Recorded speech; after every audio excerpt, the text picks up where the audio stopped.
Bienvenue sur DMG TV, les histoires mystiques. Tu es nouveau sur la chaîne, n'oublie pas de t'abonner, de laisser un commentaire, de liker et de partager. Tu veux raconter une histoire? Il y a un numéro à l'écran sur le plus 237 655 81 90 17. Envoie ton histoire et on va jouer sur YouTube, Facebook et TikTok. On poste 6 histoires tous les jours sur YouTube, la chaîne c'est DMG TV. Ce qu'on fait c'est pour sensibiliser, donc s'il vous plaît, toujours laissez un like, commenter, partager. Même si tu n'as rien à dire en commentaire, tu peux quand même dire merci pour l'histoire. Et si tu veux t'adresser à quelqu'un en particulier, tu peux dire peut-être histoire 1, voilà ce qu'il faut faire, ou alors poser ta question directement après avoir le H1 que tu vas écrire, ou alors H2 pour dire histoire 2, voici. Donc, laissez un commentaire, partagez, comme d'habitude. On va commencer avec la première histoire. Bonjour DMG, bonjour la communauté DMG, bonjour à tous ceux qui nous écoutent de par le monde. Je viens aujourd'hui, j'ai beaucoup hésité depuis quelque temps là, je voulais raconter cette histoire. C'est une histoire où je dirais nous, les mamans solo, qui avons eu des enfants avec des personnes. Je ne sais pas comment on peut protéger nos enfants, mais c'est une histoire triste d'une maman solo qui a perdu sa fille. Une dame que je connais bien, elle a perdu sa fille dans la famille du père de cette dernière.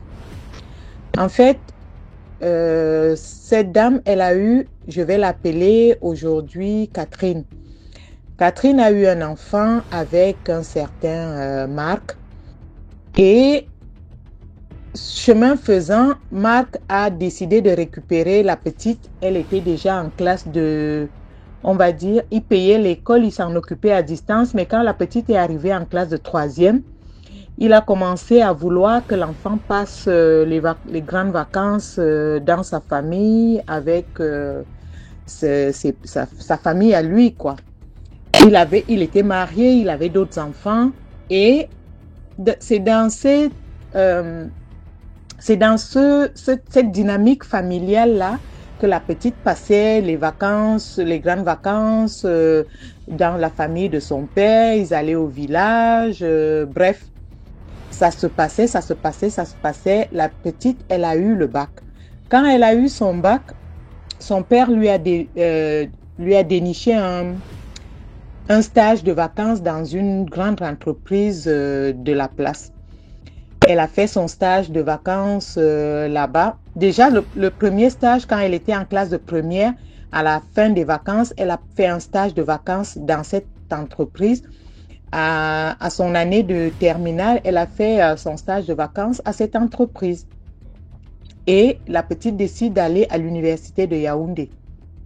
La petite arrive à l'université de Yaoundé. Elle commence à s'établir et vers le 2e trimestre, la petite tombe malade. Quand je dis tomber malade, c'est elle s'est mise à avoir ses menstrues, mais ça ne s'arrêtait pas. Ça ne s'arrêtait pas. Elle avait des menstrues. Elle sortait avec un médecin. Tu sais, les petites, quand elles arrivent à un certain âge, première année à l'université, elle avait rencontré quelqu'un. Le gars était sérieux, hein? Il voulait vraiment aller un peu plus loin avec la petite.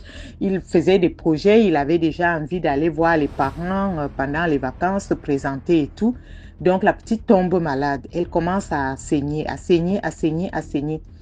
On prend la petite, le gars l'amène à l'hôpital, on l'a fait hospitaliser. La petite ne fait que saigner. Sa maman était à Yaoundé, sa maman quitte Yaoundé. Elle vient à Douala. Elle arrive, la petite saigne, elle saigne. On transfuse le matin, le sang sort toute la journée, on transfuse le lendemain, ainsi de suite, ça ne s'arrêtait pas. C'était pratiquement hémorragique et elle dépérissait à vue d'œil. En même temps, sa grand-mère paternelle, dont la mère de son père, était à l'hôpital. Elle était malade. Mais au début de sa maladie, dès que la petite a commencé à saigner, la grand-mère s'est requinquée.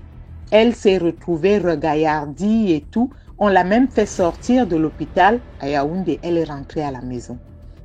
Donc, la petite était à l'hôpital, elle dépérissait. Et elle commence à à parler. Elle dit elle aimerait voir son père, il faut que son père vienne la voir, il faut que son père vienne la voir. Et pourtant, son père était quelqu'un de très, très complice avec ses enfants et tout. On l'appelle, on dit la petite, elle veut que tu viennes lui rendre visite, que tu viennes la voir. Il inventait toujours des excuses. Je ne peux pas venir, je ne peux pas parce que je vais venir ce week-end, je vais venir le week-end prochain. À chaque fois, dès qu'il dit qu'il va venir, sa mère commence à montrer des signes qu'elle ne va pas bien, donc du coup, il ne peut pas venir. Il était comme ça entre sa mère et sa fille. Au bout d'un moment, la mère de la petite, qui était restée pendant tout ce temps sans bouger, sans vraiment se lever. Quand je dis se lever, vous comprenez ce que je veux dire. C'est-à-dire soit se lever dans la prière, soit se lever dans le traditionnel pour sauver sa fille. Elle ne s'était pas levée. Au bout d'un moment, son entourage lui dit, mais il y a quelque chose qui se passe. Tu vas perdre cet enfant. Lève-toi, c'est ta seule fille. Lève-toi, fais quelque chose. Quand elle s'est levée, on l'a amenée quelque part à Bonadibon, c'est-à-dire à Douala, dans un quartier de Douala. Il y a un tradit praticien là-bas. Quand elle arrive là-bas, le tradit praticien lui dit, je ne peux plus rien faire pour ta fille parce que ta fille est déjà partie. Mais le problème, c'est que quand elle part, c'est pour que sa grand-mère, c'est ça. En fait, le sang qu'elle perd, c'est sa grand-mère qui le récupère. Donc, sa grand-mère vit maintenant au travers du sang de ta fille. La seule chose qu'on peut faire, c'est que lorsque ta fille va partir, que sa grand-mère ne puisse pas rester. C'est-à-dire que le sang qui va continuer de couler de la petite, il faut qu'on le gâte, histoire qu'il ne soit plus approprié pour la grand-mère. La dame, elle a dit, ok, mais elle est rentrée de là en pleurs, elle est arrivée à l'hôpital, elle pleurait aux yeux de sa fille. Sa fille ne savait pas pourquoi sa mère pleurait. Elle pleurait, elle pensait que c'est parce que son état de santé, mais sa mère pleurait parce qu'elle savait que sa fille va partir. Au bout de 2 jours, la petite, elle est décédée. La petite, elle est décédée vers, on va dire, il devait être 11h30 par là. Et sa grand-mère, elle est décédée à 14h. Donc, ce qui est arrivé, c'est que Marc a dû enterrer le même jour sa mère et sa fille. Le même jour. Mais bon, de ce que les gens disent, on dit que Marc n'était pas aussi innocent que ça. Il savait ce qui se passait entre sa mère et la fille. C'est pour ça qu'il n'osait pas venir voir sa fille. Mais bon, maintenant, je ne sais pas, je ne suis personne pour juger, mais je pense quand même que nous, parents, parce que moi, j'ai des enfants, et nous, parents, on devrait protéger nos enfants dans la prière, on devrait les protéger dans le traditionnel, on devrait, c'est-à-dire quand le père dit qu'il veut récupérer son enfant, protège ton enfant parce que personne d'autre ne viendra protéger tes enfants. Hein. Ce n'est que toi qui peux protéger tes enfants. Et tu peux les protéger d'une manière ou d'une autre. C'est dans ton sein qu'ils ont grandi. C'est dans ton sein qu'ils ont été élevés.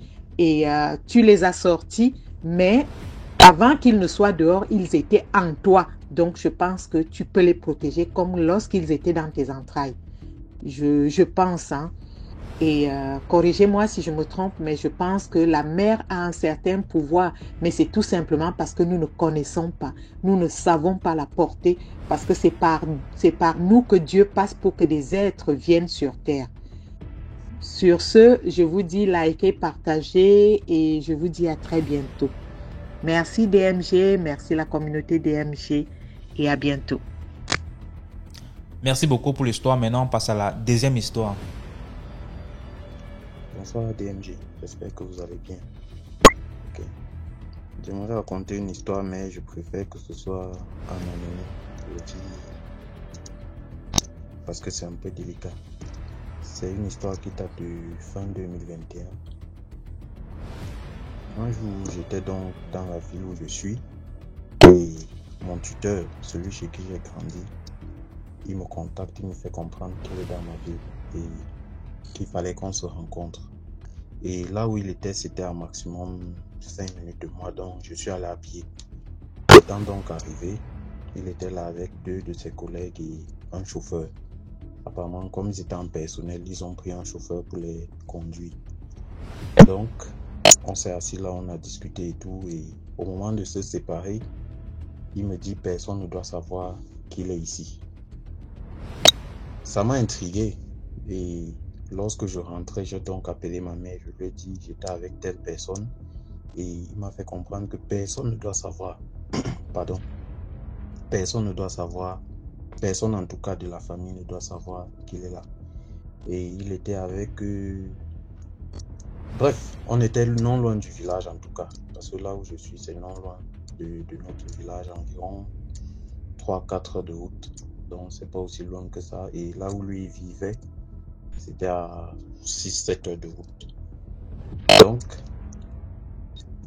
ce soir-là, quand on s'est séparés, j'ai un peu réfléchi par rapport à tout ce qui s'est dit. Il n'est pas considéré. Le dimanche d'après, nous étions un samedi. Le dimanche est passé et le dimanche de la semaine d'après, on me fait comprendre qu'il est décédé. C'est donc comme ça que cette nuit-là d'abord, je fais un rêve dans lequel je le vois. Il vient me voir en fait, dans le rêve. Et il me dit, c'est toi qui m'as tué, non? Je dis, comment ça? Je commence à pleurer tellement, amèrement. Il me dit que non, ce n'est pas toi, je blague. Et c'est comme ça donc que j'ai fait un autre rêve dans lequel je l'ai vu en train de faire le commerce au Brésil. Et d'après même l'autopsie traditionnelle qu'on avait faite, c'était qu'il est entré dans des choses compliquées. Il fallait sacrifier, il fallait donner quelqu'un. Et je me suis donc rappelé que ce jour-là, lorsqu'on s'était assis, on a acheté le porc brisé, on s'est assis là, on a mangé et tout. Et il a dit qu'on ne doit pas savoir qu'il est là. Peu de temps donc après, je fais un rêve dans lequel je vois un de ses collègues avec lequel on a mangé ce jour-là. Je descendais une colline, il était assis au restaurant, il m'a vu. Et avec le plat qu'il était en train de manger, il m'a balancé un sourire vraiment diabolique. J'ai fui. J'ai commencé à courir, un véhicule est sorti derrière moi et a commencé à me poursuivre. En me poursuivant, à un niveau, j'étais épuisé. Je me suis arrêté, le véhicule est venu, j'ai arrêté le chauffeur, j'ai envoyé la main, j'ai envoyé la main d'un véhicule, je l'ai tiré, j'étais au sol. Et il dit, je vais te porter plainte, je vais aller te porter plainte. Et je vois le sang est en train de couler sur moi, donc le sang qui est du dessus du véhicule pour tomber sur ma main. Et quand je lève la main, je lève les yeux, je vois que c'était une femme assise au niveau du porte-bagages. Et c'était son sang qui était en train de couler et elle était blessée. Et apparemment, dans leurs choses mystiques là, c'est elle, leur chef. Donc elle aussi, elle était atteinte. Parce qu'ils ont essayé avec moi, ça n'a pas donné. Donc, et il y a eu des représailles sur eux. Peu de temps après, donc, j'ai fait un autre rêve dans lequel je vois, au jour de l'enterrement de mon tuteur là, les plats, les tables sont pour... La table est dressée, il y avait déjà le couvert était là. Et c'était près de la fenêtre, à l'intérieur de la maison. Je suis donc au salon et je vois comment, de l'extérieur, la femme du type est en train de mettre une poudre dans la nourriture que les gens devaient manger lors de ce deuil-là. Lors de l'enterrement, pardon. La femme du type est en train de mettre une poudre dans la nourriture. Et je suis en train de la voir. Personne d'autre ne la voit que moi. Je lui fais signe d'arrêter ce qu'elle est en train de faire et que je suis en train de la voir. Mais en voulant lui faire signe, ma propre main monte au niveau de ma bouche pour me fermer la bouche pour que je ne parle pas. J'ai fait la force jusqu'à j'ai pu lui dire que je suis en train de te voir. Ce que tu fais là, je te vois. Arrête ça. Elle a donc arrêté, elle a fui. Toujours dans ce même rêve, en rentrant, je raconte la scène que j'ai vue à mon grand frère. Dans ce rêve-là, il me dit, ce que tu as vu est très délicat et très dangereux. Il ne faut dire ça à personne. Il faut garder ça pour toi. C'est très délicat, ce que tu as vu là. Il m'est arrivé également une fois où j'ai vu le monsieur, mon tuteur en question, toujours dans un rêve, où il était en train de faire le commerce au Brésil. C'est là qu'il a compris que effectivement ce que la tradition avait dit était vrai. C'est retombé sur lui. Bref, il fallait qu'il sacrifie quelqu'un. Et c'est aussi ce qui m'a également mis la puce à l'oreille par rapport à cela. Depuis qu'il est décédé, j'ai compris. D'abord, sa femme, depuis qu'elle a connu la vérité, elle me déteste, elle me hait. Au point même où même mes petits frères, quand je leur écris, ils ne me répondent plus. C'est vrai que je ne vis plus avec eux. Mais quand je leur écris, ils ne répondent pas. Quand j'appelle, on ne décroche pas mes appels. Même quand je fais l'effort, parce que ce sont des jeunes, même quand je fais l'effort d'envoyer des SMS, ils ne me répondent pas. Et c'est comme ça depuis qu'il est décédé, donc j'ai compris. Depuis 3-4 ans, je ne mets plus mes pieds là-bas. Et nous sommes juste comme ça. J'ai compris. Donc voilà un peu ce que je voulais partager. Je ne sais pas si j'ai été assez précis, mais il y a certains détails que j'ai préféré ne pas dire parce que c'est un peu risquant pour moi, puisque je pense que ces gens-là sont aussi sur ta page. Donc voilà ce que je voulais partager. Je ne sais pas si ça en valait la peine ou alors si ça peut édifier quelqu'un. Merci. Merci beaucoup pour l'histoire. Maintenant, on passe à la troisième histoire. Recevez mes fraternelles et cordiales salutations. Le citoyen du monde revient dans la grande communauté avec une histoire. Partagez, likez, commentez. L'histoire que je vais vous conter, je l'ai vécue. Il s'agit d'un griot qui fait une musique un peu particulière. Un peu comme veut exotérique chez nous au Gabon. C'est pas une musique en tant que telle, mais c'est une musique un peu particulière, une musique un peu étrange. Exactement comme Veut. Veut, c'est une école initiatique. Pour les initiés, ils vont comprendre. Ce monsieur, dont dans sa musique, faisons un peu un retour chez nous au Gabon pour que vous puissiez comprendre. Dans Veut initiatique chez nous au Gabon, quand le chanteur dit par exemple Aoulaye ye, ça veut dire si tu dormais, tu te réveilles. Quand il reprend en disant Oulavi vimbe, si tu bavardais, tu te tais. C'est un peu comme ça. Aoula, oula, oula, oula, c'est tellement long. C'est carrément une série de devinettes. Bon, c'est un peu ce que ce griot faisait de l'autre côté. C'était dans un pays très profond de l'Afrique de l'Est. Bon, ce qui a été étrange dans la particularité de ce monsieur, quand il fait ces musiques-là, si tu as besoin d'une copie, tu viens seulement avec ton support, quel qu'en soit le support sur lequel tu veux que la musique soit enregistrée. Si c'est sur un disque dur, un CD, une clé, il n'a pas les appareils électroniques sur place pour enregistrer. Hein. Tu viens seulement, tu lui donnes le CD en main propre, il dépose. Il fait sa musique, après il te donne. Tu pars, dès que tu mets ça, peut-être même dans l'ordinateur, tu constates que la musique est enregistrée. C'était ça sa particularité. Et tenez-vous tranquille. Quand tu arrives dans la foule, lorsqu'il est en train de jouer, et ceux qui étaient là avant toi, quand ils te disent que le monsieur là, il fait enregistrer sa musique là dans les supports sans toutefois passer par les appareils d'enregistrement, quand tu doutes, quand tu t'approches vers lui pour lui donner peut-être le CD ou bien le disque dur que tu veux qu'il enregistre la musique à l'intérieur, il te dit directement que toi tu viens comme ça, tu es en train de douter. Et tenez-vous encore plus tranquille. Ce qui m'a encore vraiment marqué dans la particularité de ce monsieur, quand tu l'approches, si tu viens peut-être d'un pays francophone, donc en tout cas si c'est que toi tu t'exprimes plutôt mieux en français, lui te dit en français directement que je suis en train de savoir que toi tu doutes de ce qu'on t'a dit là derrière. Donne-moi le CD. Dès que tu lui donnes le CD, il dépose au sol. Il fait sa musique. Après, il te remet le CD. Tu mets dans le PC et tu constates effectivement que la musique est enregistrée. Vraiment, ce monsieur, il est d'une puissance extraordinaire. Je vous assure, hein, Si c'est par exemple le téléphone, tenez-vous tranquille, vous allez peut-être dire que non. Il peut mettre ce mode d'enregistrement sans que vous ne sachiez. Quand tu viens, il te dit que éteins le téléphone toi-même. Tu éteins carrément ton téléphone. Il prend, il dépose. Il fait sa musique. Après, il te donne, il dit, dès que tu mets ton téléphone en marche, tu pars dans ton espace de stockage, tu retrouves carrément cette musique-là là-bas. Ce n'est pas possible. Je dis, ce monsieur est franchement doué. Une façon de dire ici, vraiment, ce n'est pas la technologie qui doit venir nous faire oublier la tradition ancestrale. L'évolution de la technologie vraiment ne doit pas nous faire oublier nos traditions.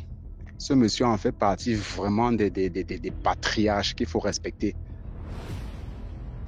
Il est doté d'une compétence traditionnelle à outrance. Ça, il faut le souligner.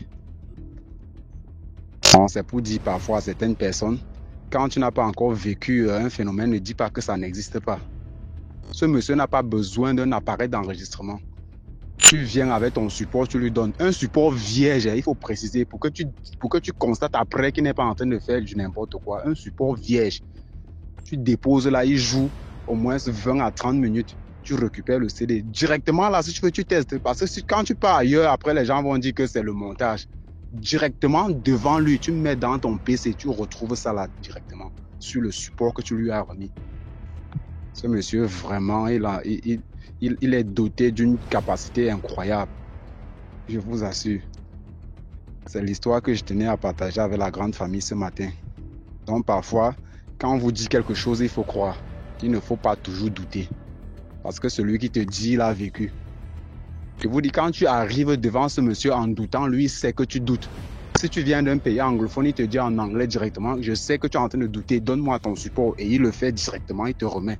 Tu constates qu'il y a la musique là à l'intérieur. Vraiment, c'est là où tu confirmes que certaines écoles initiatiques traditionnelles là, ce n'est pas le hasard. Hein. Les gars sont franchement calés. C'est l'histoire que je tenais à partager avec la grande famille. Que le Seigneur nous glorifie. Surtout partagez, likez, commentez. Salut. Merci beaucoup pour l'histoire. Maintenant, on passe à la 4e histoire. Salut l'équipe DMG. Salut la grande famille. J'espère que vous allez tous bien. Et que la main du Seigneur soit sur nous tous. Soyez indulgents s'il vous plaît. Souvent là, c'est pas de ma faute. Je vais tellement raconter mes histoires rapidement, mais en même temps, je vais raconter pour que vous vivez en même temps l'histoire que je raconte. C'est pas facile. Hein. C'est pas facile. Donc c'est pour ça, j'épargne beaucoup de détails, mais en même temps, c'est un peu long. Donc encore désolé, mais soyez indulgents. C'est pas facile de raconter son histoire comme ça. Ok. Et cette fois-ci, c'est mon propre histoire. Dans mon salon de coiffure. Un jour, j'étais en train de travailler aux environs de 19h comme ça. J'étais en train de travailler et devant mon salon, je vends un peu de tout, les sous-vêtements, mèches, de l'eau, les sucreries, voilà. Donc voilà, je vends un peu de tout devant pour que tous ceux qui rentrent puissent sortir avec quelque chose. Donc un jour, quand il fait nuit, souvent la devanture devient un peu sombre malgré la lumière, mais c'est un peu sombre. Donc un jour, aux environs de 19h-20h là-bas, j'étais en train de travailler. Puis arrivé à un moment, j'ai eu l'impression qu'il y avait quelqu'un qui était assis devant le salon.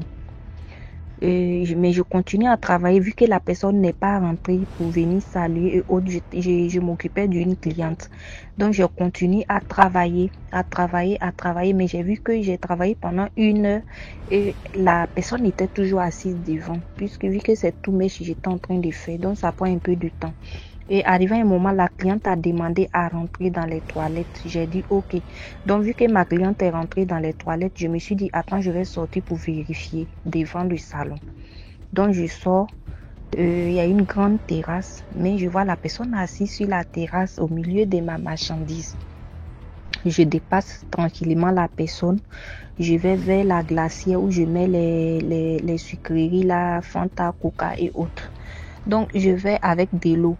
Donc je m'arrête là pour bien observer la personne. J'aime pas les histoires donc j'ai pas parlé. Donc, dès que je me suis arrêtée à côté de la glacière, la personne s'est levée automatiquement pour venir vers moi.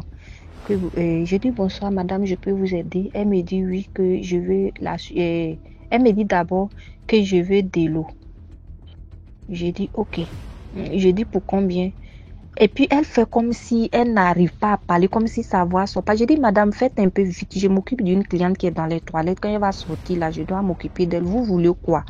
Et puis elle dit doucement de l'eau. J'ai dit ok, pour combien? Elle me dit, je veux 2 sachets. Parce qu'il y a dans les pots, et puis il y a un sachet 50-50 là. Donc, je prends 2 sachets d'eau de 50. Je mets dans sa main. Dès que je voulais fermer la glacière, elle me dit, je veux sucrerie aussi. J'ai dit, ok, pas de souci. Vous voulez pour combien? Elle me dit, je veux pour 500. J'ai dit, il n'y a pas de problème. J'enlève la sucrerie. Donc là, ça me fait 600. Je lui donne. Je tends ma main pour l'argent. Elle me dit, je n'ai pas l'argent. Hein. Après, là, je vais venir vous donner l'argent. Je dis, mais moi, je ne vous connais pas. Je ne vous connais pas. Et puis, c'était une dame qui était très bizarre, en tout cas. Elle était vraiment accoutrement bizarre. J'ai dit, mais moi, je ne vous connais pas. Vous êtes où? Et elle me montre devant, tout droit devant. Il y avait l'autre salon de coiffure. C'est une collègue qui est là-bas. Elle me montre. Elle dit, c'est là-bas. J'ai dit, mais non, vous n'êtes pas là-bas. Vu que là-bas, c'est salon de... J'ai dit, vous faites quoi? Elle dit, je vends les gâteaux et autres. J'ai dit, ok. Mais vous êtes où? Elle me dit, c'est dans le salon de coiffure là qu'elle est. J'ai dit, ok. Là-bas, c'est une coiffeuse qui est là-bas. Moi, je ne vous ai jamais vu là-bas. Elle dit, non, que... truc c'est là-bas elle est. J'ai dit il n'y a pas de souci. J'ai dit que vous payez ou que vous ne payez pas, il n'y a pas de problème. Et je lui dis mais vous connaissez Jésus? La sucrerie, pardon, c'est l'eau que je lui avais remis, mais la sucrerie était encore dans ma main. Et je demande à la dame, mais est-ce que vous connaissez Jésus? Elle me dit oui, je connais Jésus. Là sa voix sort un peu, elle est étonnée. J'ai dit ok, vu que vous dites que c'est demain vous allez venir me donner mon eau, y a pas mon argent, il n'y a pas de souci. Moi, je peux vous donner ça gratuitement si vous en avez besoin, que vous n'avez pas d'argent. Elle dit non, que je vais venir payer demain. Je dis au nom de Jésus, mon Dieu tout-puissant que je prie, je vous remets la sucrerie. Si vous m'envoyez mon argent, ça sera entre vous et Dieu. Si vous n'envoyez pas, en tout cas, ça sera entre vous et Dieu. Mais je vous donne l'eau avec la sucrerie au nom puissant de Jésus. Mon Dieu que je prie. Elle a hésité un peu avant de prendre, mais elle a pris. Et puis elle est restée là, elle m'a regardé jusqu'à et puis après elle est rentrée. Moi je suis rentrée pour aller m'occuper de ma cliente. Et c'était un samedi. Le lendemain, dimanche, quand je viens trouver la même dame assise, cette fois-ci devant mon salon.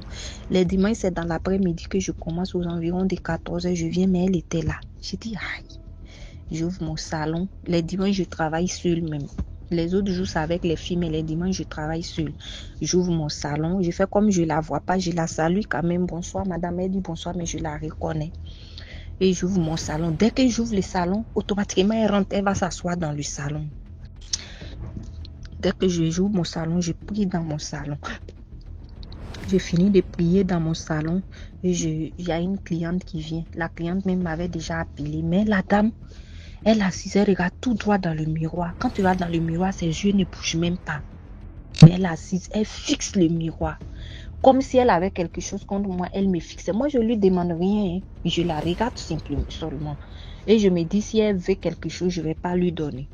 Et elle est assise là. Elle ne bouge pas, elle reste assise. Ma cliente me dit, mais c'est qui la dame qui est assise derrière dans le fauteuil là? J'ai dit, voici ce qui s'est passé hier. Donc moi, je viens d'arriver, je l'ai trouvée devant le salon. Je l'ai saluée, j'ai ouvert mon salon, j'ai prié dedans. Et depuis, elle est assise, elle dit rien, elle est là. Donc moi aussi, je fais comme je ne la vois pas, je l'ignore carrément, mais je l'attends au tournant. Je sais qu'elle n'est pas simple, mais moi, je l'attends. La dame dit, ok. Et la dame me dit, les 500 francs, les 600 là, si elle vient te donner, ne prends pas. Qu'il ne faut pas prendre parce que quand moi je la regarde dans le miroir, sa manière de regarder, ses yeux ne bougent même pas. Je la trouve très bizarre. Donc si elle vient te remettre les 600 là, faut lui dire que tu lui redonnes cet argent, que tu renonces à l'argent. Je dis merci tata. Elle dit d'accord, je finis de faire les cheveux de la dame, tout et tout. Elle est assise là jusqu'à et puis tout d'un coup elle se lève, elle vient. Elle dit tiens ton argent. J'ai dit non madame, c'est vous qui avez pris l'eau hier. Pourtant je sais que c'est elle avec la sucrerie. Elle dit oui. Je dis au nom de Jésus-Christ mon Seigneur et mon Dieu que je prie, je renonce à l'argent qui est dans votre main. Je vous ai donné gratuitement. Elle dit non, tu peux pas laisser ton argent avec moi. Tu peux pas. Faut prendre. Je dis je prends pas. Je vous donne. C'est moi qui vous offre cet argent. Je renonce à ça, mais prenez. Elle s'est fâchée, elle est sortie. J'ai pas parlé, c'est comme ça fait 2 fois. 3e fois, un soir, aux environs de 22 heures, j'étais en train de travailler encore. Je vois la dame qui toque à la porte parce que devant la porte, en fait, là, il y a des portes de trucs, comme on appelle, il y a des vitres, tout ça là. Les portes en vitre, la vitrée façon. Donc, elle toque à la porte. Donc, on regarde. Donc, du coup, je la vois. Dès que je la vois de l'autre côté de la porte, automatiquement, je sens que c'est elle. Mais cette fois-ci, je trouve que sa mine a changé. C'est la même personne, mais encore plus jeune et plus belle. Je sais pas, mais quelque chose avait changé chez elle, son allure et tout. Mais je reconnaissais son visage bizarrement. Quand je l'ai vue, automatiquement, je suis. Elle rentre, elle dit bonsoir. Je dis bonsoir. Je suis en train de dresser une cliente encore. Et cette jeune dame avait patienté toute la journée vu que j'étais occupée. J'étais même fatiguée, mais je l'ai pris quand même parce qu'elle avait attendu celle que j'étais en train de tresser. Et elle vient, elle dit, je vais poser une perruque. Je dis, le salon est fermé. Elle dit, ah bon, j'ai dit oui. J'ai dit, le salon, je ferme le salon à partir de 20h. Les jours ordinaires, c'est 21h. Mais vu que la dame avait duré, c'est pour ça que je l'ai pris. Donc, passez demain. Elle dit, non, je ne peux pas passer demain. Je vais faire ça maintenant. Je dis, je suis désolée, madame. Je ne peux pas prendre des clientes. Vu que moi, je la connais. Et celle qui est assise en bas, celle que j'étais en train de tresser, je t'ai arrêtée. Automatiquement, elle s'est dit que non. Elle dit, non, tata, ne faites pas ça. Comme moi, je suis juste à côté. C'est pas grave. Demain, vous pouvez terminer ma coiffure. Mais prenez-la vu qu'elle est pressée. Je dis, non, non, mon salon est fermé. Je ne prends plus de clientes. Elle dit, ok. Et la fille, elle a compris automatiquement qu'il y avait quelque chose. Je dis, il est 22h. Moi, je ferme le salon à partir de 20h. Mais vu que tu as duré depuis toute la journée, tu étais là. Du coup, je t'ai pris. Mais sinon, le salon est fermé. La fille dit, ok. Et elle s'élève automatiquement. Elle vient vers la fille. Elle dit, ça te concerne en quoi? Si elle dit, elle ne me prend pas. La fille dit, non, madame, vous n'êtes pas obligée de me parler mal. Que je voulais vous céder ma place. Elle dit, mais ça te... J'ai dit, madame, vous ne parlez pas sur ma cliente. Elle dit ok, elle est partie s'asseoir encore. Elle nous regardait tellement dans le miroir que la fille que je tressais a commencé à avoir peur. Elle dit tata, j'ai froid. Je dis tu as la foi. Elle dit oui. Je dis reste en prière au fond de toi. C'est parce que tu n'avais pas compris depuis le départ. Sinon moi j'ai compris. Prie au fond de toi si tu es chrétienne. En tout cas, je ne sais pas le Dieu que tu pries, mais il faut le prier. Parce que moi, pendant que je te traite, je suis en prière. Personne ne peut rien nous faire ici. Elle dit ok. Et la dame, elle est restée assise au moins pendant 30 minutes. Hein. Elle nous fixait encore dans le miroir et puis après, elle s'est levée, elle est partie. C'était la 3e fois que je la voyais. Et une semaine après encore, non, cette fois-ci quand elle part, elle fait 2 mois, pardon. Elle fait 2 mois. Parce qu'elle venait chaque une semaine, mais cette fois-ci, pendant 2 mois, je la vois plus. Et 2 mois après, un jour, je tressais encore aux environs de 22h, 21h, 22h comme ça. Et la même dame vient, elle toque à la porte. Et quand je regarde de l'autre côté, automatiquement, je sais que c'est elle encore DMG. J'ai dit dans mon cœur, j'ai dit Seigneur, protège-moi. Et elle toque à la porte et puis elle a baissé. DMG, vous voyez quand il y a quelqu'un qui a envie de se soulager, qui a vraiment envie d'uriner et puis elle n'arrive pas à se tenir. C'est assez, franchement, c'était pas facile pour elle de rester sur place, mais elle était abaissée, elle attrapait son bas-ventre. Mais moi, je suis dedans ici, je voyais la scène derrière la porte, comme si elle n'arrive pas à tenir tout et tout. Et elle toque à la porte et puis elle dit bonsoir madame. Genre, elle dit d'une autre voix, mais moi je la reconnais toujours. Elle dit bonsoir madame. Bonsoir, genre quelqu'un qui a envie de se soulager. Je dis bonsoir madame. Elle dit s'il vous plaît, est-ce que je peux utiliser vos toilettes? J'ai tiqué. Au fait, cette fois-ci, elle n'est pas venue pour faire ses cheveux, mais elle veut utiliser les toilettes. Je dis bien sûr que vous pouvez utiliser. Et la jeune fille que j'ai tressée dit tata, rentrez vite. On sent même que vous avez envie de vous soulager. Et moi, tout d'un coup, pendant qu'elle me dépassait, j'ai senti que c'était pas normal. Automatiquement, DMG, tellement j'étais concentrée sur ses droits, je la fixais. Puis au fond, je disais, Seigneur Jésus, cette dame, ça fait la 4e fois qu'elle me rend visite ici. Peut-être qu'elle pense que je la reconnais pas, mais dans le même corps qu'elle vient là, Même si son allure change, mais moi je la reconnais. Je ne sais pas pourquoi, mais je reconnais cette dame. Et je sais qu'elle n'est pas là pour aller se soulager. Mais elle veut laisser quelque chose dans la salle de bain. Je ne peux pas accepter ça. Si cette dame qui est en train de partir, et pendant que je prie, elle est là me dépasser, elle marche tout doucement, mais elle me fixe pendant que moi je prie. Comme si c'est quelqu'un qui entendait ce que je disais au fond de moi. Je dis, cette dame qui est en train de me dépasser, qui a pour aller dans la salle d'eau, si elle est là pour déposer quelque chose dans cette salle d'eau, Seigneur Jésus, je veux que tu sois présent et que tout ce qu'elle essayerait se retourne contre elle. J'ai commencé à prier au fond de moi. J'étais devenue dure comme ça, tellement je priais et puis je priais pas à haute voix. Donc j'étais concentrée parce que je priais au fond de moi. J'ai même eu l'impression que je parlais, je priais à haute voix. Je dis donc, je te prie, mon Dieu, que le feu du Saint-Esprit soit dans la salle d'eau, que tous les anges soient dans la salle d'eau et que tout ce qu'elle va chercher à faire, si c'est une mauvaise personne, que ça se retourne contre elle. Et que si c'est une mauvaise personne, Père éternel Dieu, qu'elle ne puisse pas franchir le seuil des toilettes, qu'elle ne puisse pas rentrer. Quand j'ai fini de dire ça, la dame avance doucement, doucement, doucement. Elle arrive devant les toilettes et elle soulève son pied. Vous voyez, quand une personne veut soulever son pied pour rentrer dans l'autre salle, automatiquement elle se bloque DMJ. Elle se bloque. Elle ne peut pas rentrer. J'ai dit Seigneur. J'ai dit Jésus. Et la fille qui est arrêtée, celle que j'étais en train de coiffer, s'est retournée, elle me regardait parce qu'elle voit que tout d'un coup je suis devenue droite, raide comme ça. Mais tellement j'étais en train de prier au fond de moi, je suis restée droite comme ça et puis j'étais concentrée comme ça. Et la fille me regardait, mais elle se disait, mais pourquoi elle est restée là comme ça? Et puis je fixais la dame. Et pendant ce temps, la dame aussi me fixait. Maintenant, quand elle a soulevé son pied, elle voulait passer dans l'autre salle, automatiquement, elle a reposé ses pieds. La dame qui était abaissée, qui ne pouvait pas se redresser DMG, elle s'est redressée. Et puis elle s'est retournée, elle m'a regardée. Et moi, je la regardais. Et la fille ne me regardait plus. Elle a suivi un peu ce qui s'est passé. La fille aussi l'a regardé. Donc nous deux, on a regardé. Et elle s'est redressée. Elle n'est plus rentrée dans la salle d'eau. Elle se retourne maintenant bien redressée. Et elle marchait normalement. Et quand elle me dépasse, elle me dit merci madame. Je dis de rien, mais vous n'utilisez plus la salle d'eau. Elle dit non merci. Genre comme si on était en palabre d'une manière là, comme si elle était fâchée. Et elle sort. Quand elle sort, la fille là me regarde, elle dit tata, qu'est-ce qui vient de se passer? Je dis un combat spirituel. Je dis cette dame là, ça fait 4 fois qu'elle vient ici. Mais moi je la reconnais à chaque fois. Je sais pas ce qu'elle me veut. Mais elle veut forcément laisser quelque chose ici qu'elle ne pourra jamais laisser. Elle dit, mais regarde comment elle marchait, elle n'arrivait pas à marcher. Et tout d'un coup, elle se retourne comme si elle s'était soulagée. Pourtant, elle n'arrivait pas. J'ai dit oui, parce qu'elle n'avait pas envie de marcher. Elle se laissait le bagage qu'elle avait. Mais grâce à Dieu, encore DNG, par les prières que j'ai fait, par la prière plutôt que j'ai fait, en tout cas, la dame n'est plus rentrée dans la salle d'eau. Elle est ressortie. Et depuis ces jours, je ne l'ai plus jamais vue. Je ne l'ai plus jamais vue.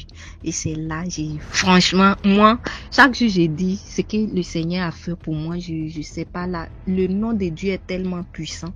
Et quand j'ai fini de faire la prière, que la femme n'a pas pu rentrer dans la salle d'eau, je me suis dit, mais donc attends.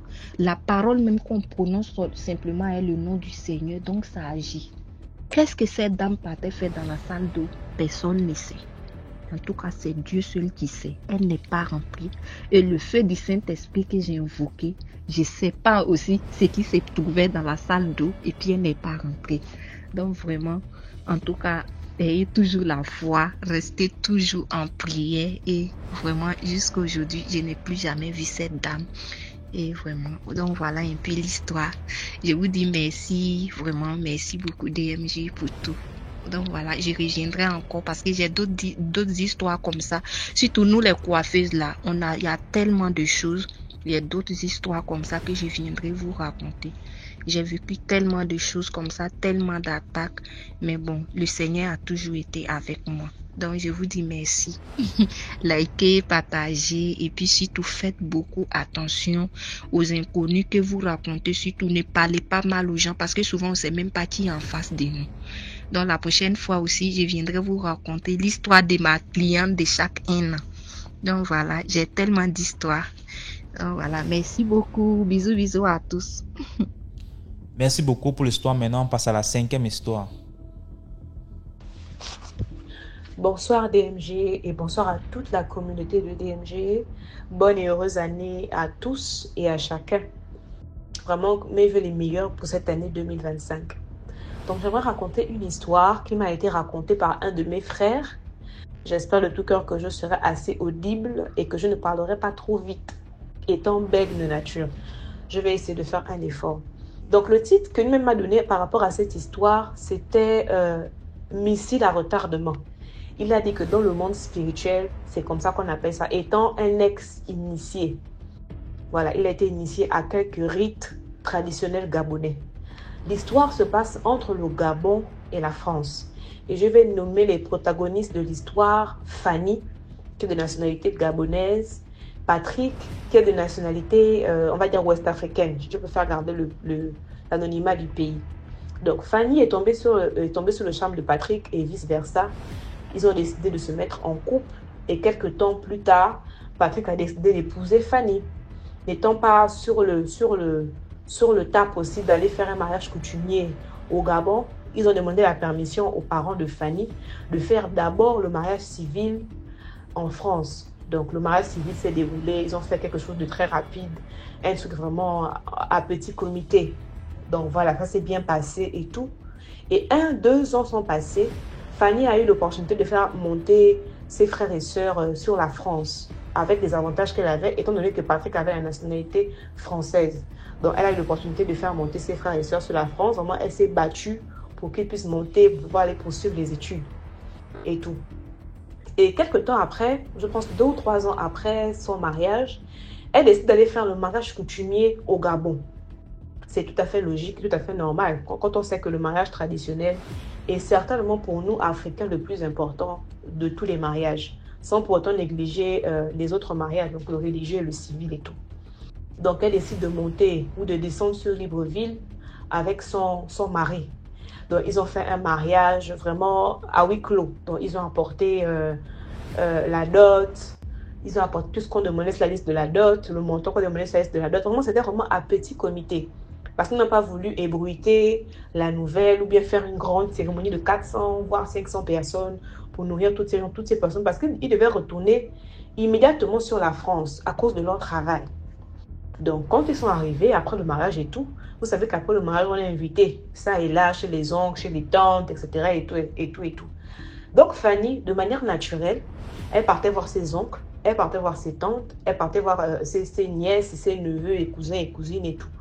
Donc, après le mariage, elle a répondu à, je pense, 4 invitations au total. Aller manger, passer la journée et tout. C'était les oncles et les tantes respectifs de Fanny. Elle part chez le premier oncle. Elle arrive, elle mange et tout, etc. Après manger, le monsieur lui demande que, mais tu n'as même pas emmené un petit présent. Déjà qu'on n'était même pas au mariage, parce que c'était un oncle pas très très proche de la famille. Déjà qu'on n'était même pas au mariage, tu nous as rien amené de la France. Et Fanny se disait que je n'ai pas pensé à ça. Parce qu'on venait en fait rapidement pour faire le mariage coutumier. Et après, il faut qu'on retourne vite en France. Mais je peux t'envoyer quelque chose plus tard. Parce que on sait que c'est possible de recevoir des colis, peu importe où tu te trouves dans le monde et tout. Le tonton a dit d'accord. Mais le d'accord, là, c'était un d'accord à double facette parce qu'il n'a pas été très d'accord de ce qu'elle arrive. Non seulement il n'était pas à la dot, et en plus, elle n'a rien reçu. Il n'a rien reçu, autant pour moi, comme cadeau venant de la part de Fanny. Ni même encore du beau-fils. Donc, c'est resté dans le cœur.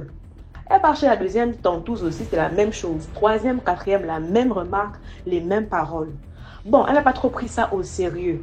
Vous voyez, elle n'a pas trop pris ça au sérieux. C'est dit que bon, ils exagèrent. C'est vrai qu'ils n'étaient pas au mariage, mais ils ont reçu quand même une partie de la dot. Du moins, c'est ce qu'elle pensait, ce qu'elle se disait.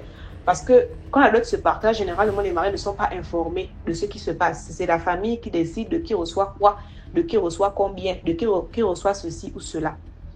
Quelque temps après, il était impératif pour eux de retourner sur la France. Je crois 3 ou 4 jours après, elle reçoit l'invitation des mêmes oncles et des mêmes tantes. Quand on venait, et tout, etc., venez passer la journée chez nous, il faut qu'on vienne donner quand vous partez, machin, etc. Donc au téléphone, Fanny dit à ses oncles et ses tantes que non, pardon, tant de jours. Disons, on part dans 5 jours. Ok, d'accord. Donc, c'était maintenant, avant les 5 jours là, de jour en jour, elle partait manger chez X, manger chez Y, manger chez X, manger chez Y avec son mari. Donc, elle partait pour dire au revoir et tout. Ok, quand elle arrive chez un, oh, on part lundi. Elle arrive chez l'autre, oh, on part lundi. Elle arrive chez le troisième, oh, on part lundi, etc. En tout cas, c'était une publicité sans pour autant savoir ce qui se cachait derrière, sans pour autant connaître quels étaient les ressentiments des oncles et des tantes vis-à-vis de sa présence chez eux, ou du moins du manque de présence qu'elle n'avait pas pu apporter en venant de la France. Elle part chez un dernier oncle, ils font le repas, ils mangent, etc. Ils retournent à l'hôtel, ils font leur bagage, ils reprennent leur avion, ils arrivent en France. Tout se passe bien pendant quelques jours. Arrivée en France, le premier jour, comme Fanny, c'est une femme qui est très, très adorable, très attentive, très attentionnée. À chaque fois que son mari se lève pour aller au travail, c'est toujours un bisou par-ci, bébé, je t'aime, passe une bonne journée, etc. et tout. Donc, premier jour, ça se fait, deuxième, troisième, quatrième, cinquième, sixième jour. Au 7e jour, où le monsieur était censé aller au boulot, il se lève, sa femme est toujours endormie. Il va à la douche, il s'apprête, et tout, etc. Il se parfume.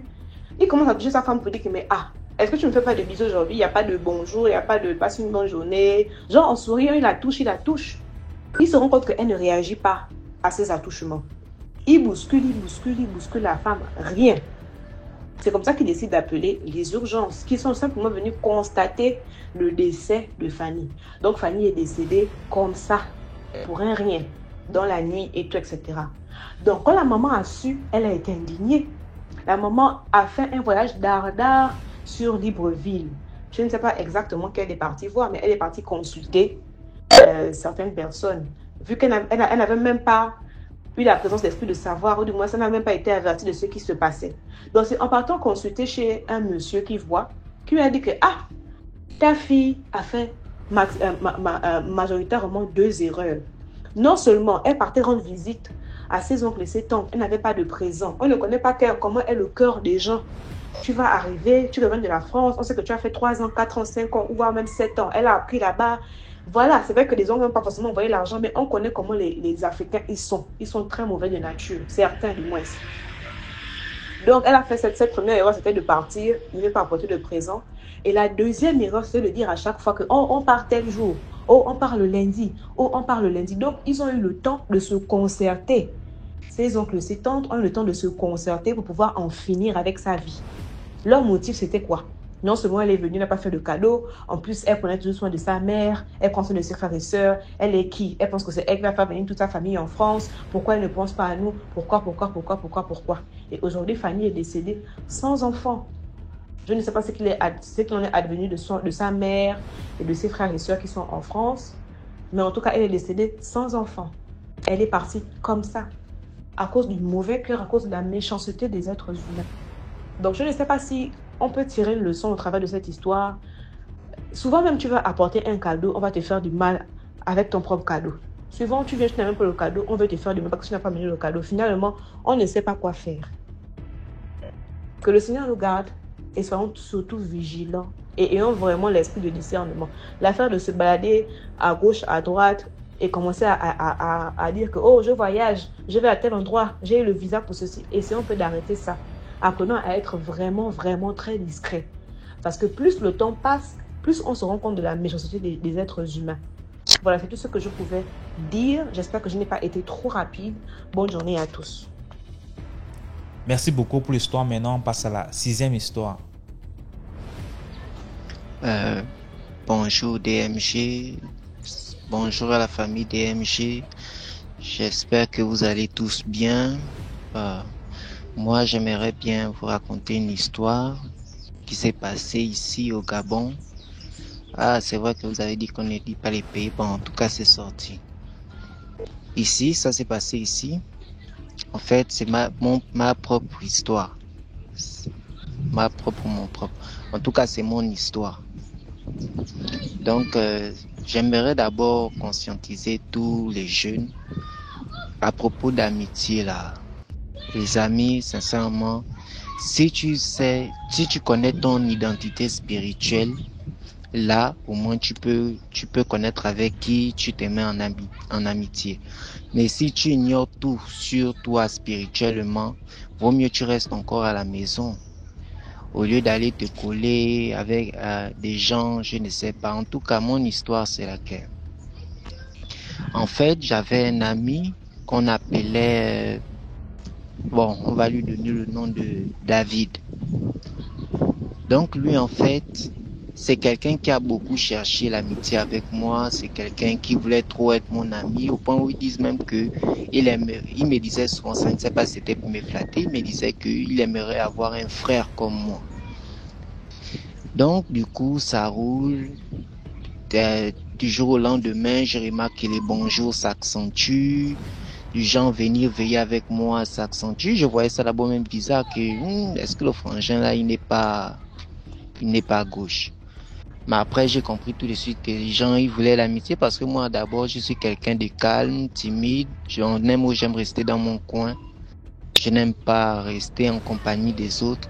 Donc peut-être j'ai dit que c'est sûrement quelqu'un comme moi qui a sûrement vu ma personnalité, la manière dont je suis. Pourquoi pas quand même essayer de rester aussi avec quelqu'un au lieu de rester seul en fait. Donc du coup l'amitié a commencé.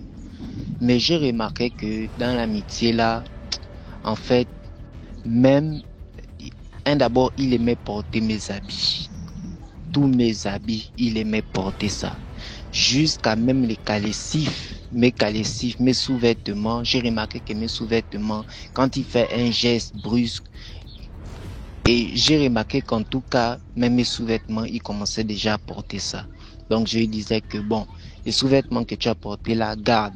Même les habits aussi, garde. Mais au fur et à mesure, j'ai remarqué que à chaque fois que j'achète une tenue, il se mettait à porter cette tenue-là. Mais moi, je voyais ça, genre, qu'il est sûrement fan de mes habits, que voilà pourquoi il veut porter mes habits, mais le contraire était autre. Donc, 1 an est passé, 2 ans sont passés. J'ai commencé à fréquenter une église catholique au Charbonnage. Lorsque nous sommes allés là-bas, d'abord, avant que je ne parte à l'église, il y avait beaucoup de changements sur moi. Au fur et à mesure que je restais avec lui, l'école, c'était plus ça. Je ne voulais plus aller à l'école. Je voulais seulement rester avec lui parce que c'est quelqu'un, il dépensait beaucoup d'argent. Je ne sais pas si c'était pour me nuire ou bien c'était en amitié, mais il dépensait beaucoup d'argent en drogue. Mais la drogue là, c'est pas lui qui prenait ça. Il achetait, je ne sais pas si vous connaissez ce qu'on appelle les cobolos. Il achetait, c'est à moi qui remettais ça pour que je consomme. Mais lui, il prenait seulement l'herbe. Mais comprimé, c'est moi, il me disait de prendre ça. Et tous les jours, il dépensait de l'argent juste parce que il voulait que je puisse consommer les comprimés. Et au fur et à mesure, je remarquais des changements sur moi. J'avais déjà des problèmes de santé. À part les problèmes de santé, l'école, ça n'allait pas. Et mon physique d'abord, j'avais beaucoup maigri et j'avais noirci. Normalement, je suis beaucoup clair. Mais automatiquement, j'avais noirci. Et subitement, chez lui, son école, il apprenait bien, pourtant c'était pas ça. Il apprenait déjà bien. En un mot, il avait déjà la force, il faisait les travaux chez lui. En un mot, pour lui, tout avait changé. Sincèrement, pour avoir l'argent, il avait l'argent. Mais moi, pour avoir l'argent, pour avoir même un boulot, c'était dur. Les petits boulots des vacances là, c'était dur. C'était vraiment dur pour avoir même un petit job.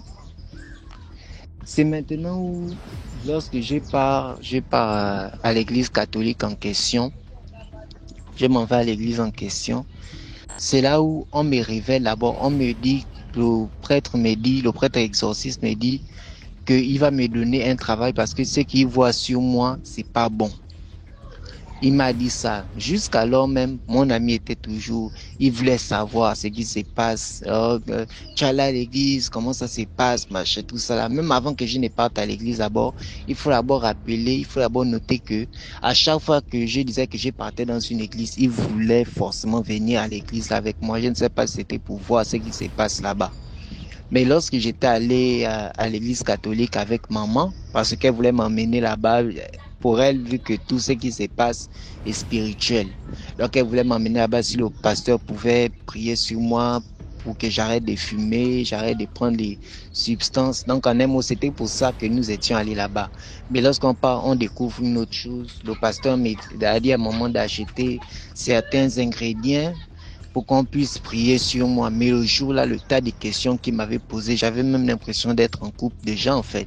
Oh non, il a demandé de prendre quoi, mais moi je n'ai pas dit, c'est bizarre, le jour-là j'ai fermé ma bouche, je ne l'avais pas dit, c'est qu'on m'avait demandé d'acheter. Je n'avais même pas dit, j'ai dit non, le culte, on a juste fait un culte, c'est tout.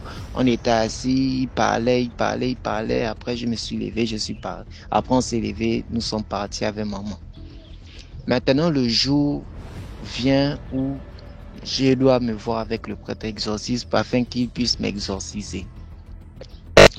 Avant ça d'abord, il avait fait la bonne consultation sur moi que non, on veut m'introduire en sorcellerie et c'est mon ami en question. Que les habits qu'il porte là, c'est d'abord pour tirer ta chance, ton aura. Donc c'est ça là qu'il voulait faire. Il voulait tirer ma chance, tirer mon aura. Et après m'introduire dans la sorcellerie que je sois vide. En fait c'est ça là même. Que voilà pourquoi j'ai dit à mes frères sur DMG que cherchez bien vos amis et si vous n'arrivez pas à en trouver, tant que vous ne connaissez pas la vie spirituelle de ce dernier ou de cette dernière, ne vous lancez pas en amitié en fait. Donc c'était ça, merci de m'avoir écouté et bonne journée à vous. Merci beaucoup pour l'histoire. Voilà, c'était tout pour aujourd'hui. J'espère que tu as aimé la vidéo d'aujourd'hui. Sinon, laisse un commentaire, like, partage. Si tu n'es pas encore abonné, abonne-toi. On se prend demain 12h pour une nouvelle vidéo. Ciao.